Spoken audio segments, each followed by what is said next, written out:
ناظرین، اس وقت ہم غلام مصطفیٰ جو کہ صدر ہیں لبرٹی پلازا کے، آئیے ان سے بات کرتے ہیں این 120 میں ہونے والے الیکشن میں، جو کہ پاکستان مسلم لیگ نون کا گڑھ ہے۔ آئیے ان سے پوچھتے ہیں کہ وہ ان کو کس نظر سے دیکھتے ہیں۔ بسم اللہ الرحمن الرحیم۔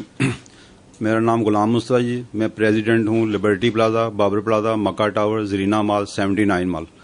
5 پلازوں کو میں جو ہے ان کی نمائندگی کرتا ہوں، تاجر بھائیوں کی، اور تقریباً 12 سال سے ان کی میں خدمت کر رہا ہوں ٹریڈڈ ونگ نون کی طرف سے،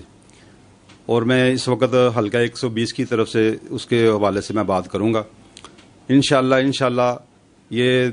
پاکستان کی عوام، غریب عوام جس کی دعائیں میاں نواز شریف کے ساتھ ہیں، اور ان کی مدد سے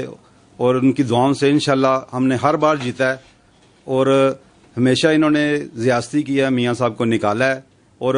غلط طریقے سے نکالا ہے۔ ابھی جو ہوا ساری دنیا دیکھ رہی ہے کس طرح کام ہو رہا تھا، کس طرح ملک ترقی کر رہا تھا، کس طرح ترقیاتی کام ہو رہے تھے، تو اس پیک پہ آگے انہوں نے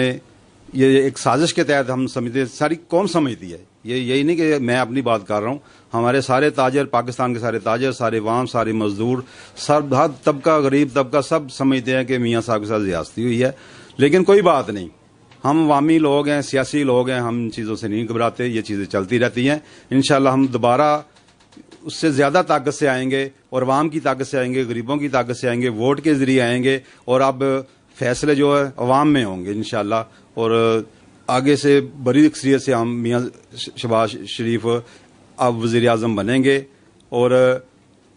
میاں شہباز شریف کے حوالے سے سارا پاکستان جانتا ہے کہ وہ ایک بڑے ایکٹیو وزیر اعلیٰ رہے ہیں، ان کی کارکردگی کسی سے ڈکی چھپی نہیں ہے، ان کے ترقیاتی کام دیکھ لو، یا ویسے کسی داد رسی کسی کی کرنی ہو، کسی کے ساتھ ظلم ہو جائے، کسی کے ساتھ زیاستی ہو جائے کسی گاؤں میں، دور دراز علاقوں میں، وہ فوری ایکشن لیتے ہیں، جیسے انہیں پتہ چلے وہ میڈیا